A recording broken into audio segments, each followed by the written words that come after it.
আপনারা জানেন আমি কার ফ্যান?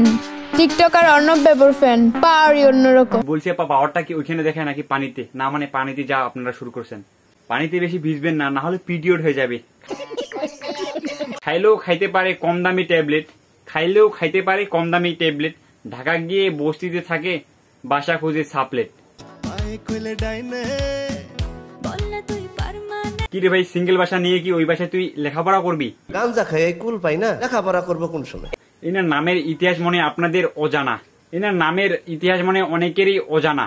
এনার নাম হইতেছে ভিভো অর্ণব। পেটের ক্ষুধা নিবারণের জন্য একটা বাড়িতে গেছে, ভিভো ফোন চুরি করে ধরা পড়েছে, আর সেই ফোনটা তার পেছন দিয়ে ঢুকাই দিছে। ওই দিন থেকে তার নাম রাখছে ভিভো অর্ণব। তো হে হোয়াটসঅ্যাপ গাইস, আসসালামু আলাইকুম, দিস ইজ মুরসালিন। আজকে দেখবো কত তোমার পর এবং কে তোমার গুরু, কেস কেবরে এবং ফারাবি আমার গুরু। তো চলো ভিডিও করে দিই এবার শুরু। চলেন শুরু থেকে একটু শুরু করা যাক। পেটের জ্বালা নিবারণের জন্য করতে গেছে চুরি, পেটের জ্বালা নিবারণের জন্য অর্ণব করতে গেছে চুরি। সেই অর্ণব ভাত না পেয়ে গার্লফ্রেন্ড বেঁচে এখন হরি। আচ্ছা ভাই, তুই বিয়ে না করেই গার্লফ্রেন্ড ব্যবসা শুরু করে দিলি? না মানে ভাই, আমি বউ ব্যবসায়ীকে দেখতেছি, আমি জামাই ব্লগার থেকে দেখতেছি, কিন্তু তোর মতো গার্লফ্রেন্ড ব্যবসায়ীকে আমি জীবনে প্রথম দেখলাম। তোমার পিন্দনের ওই শাড়িতে ঝিলমিল ঝিলমিল করতাছে। না মানে ভাই, তুই এত সব বাদ দিয়ে তুই এখন গার্লফ্রেন্ডকে নিয়ে ব্যবসা শুরু করে দিলি। বাহ রে অর্ণব, বাহ।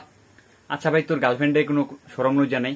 আচ্ছা, শরম থাকবে কিভাবে, কারণ তোর গার্লফ্রেন্ড তো হলো বাংলাদেশের পিরিয়ড আপা। দিনভর টিকটক করে পরীক্ষা না দিয়ে রেজাল্ট আসে নাকি ডাব্বা, দিনভর টিকটক করে পরীক্ষা না দিয়ে রেজাল্ট আসে নাকি ডাব্বা। ওই মুখে রোস্টারদের নিয়ে কথা বলতেছিস, রোস্টার গুলো নাকি তোর লাগে আব্বা।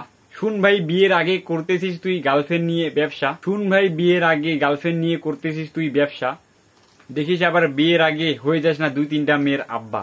সঠিক বলেছেন। অর্ণব তুই কই? এই যে আমি এইখানে। যাই হোক, যেটা আমি বলতেছিলাম, এরা যে ভাই এমন একটা পিছলা, আমি না বললে আপনারা জানবেন কিভাবে? ভাই তোকে একটা ভালো পরামর্শ দিই।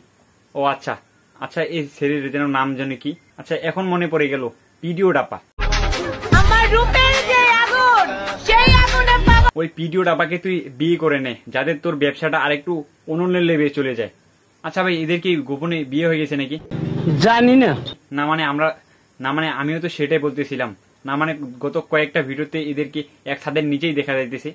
আজকের ভিডিও এই পর্যন্ত, ভিডিও কেমন অবশ্যই কমেন্ট করেন, লাইক করেন, অবশ্যই চ্যানেলটা সাবস্ক্রাইব করে দিবেন, আর দি চ্যানেল ভিতরে ইম্পর্টেন্ট চ্যানেলটা সাবস্ক্রাইব করে দিবেন, আর নামটা মনে রাখবেন মুরসালিন।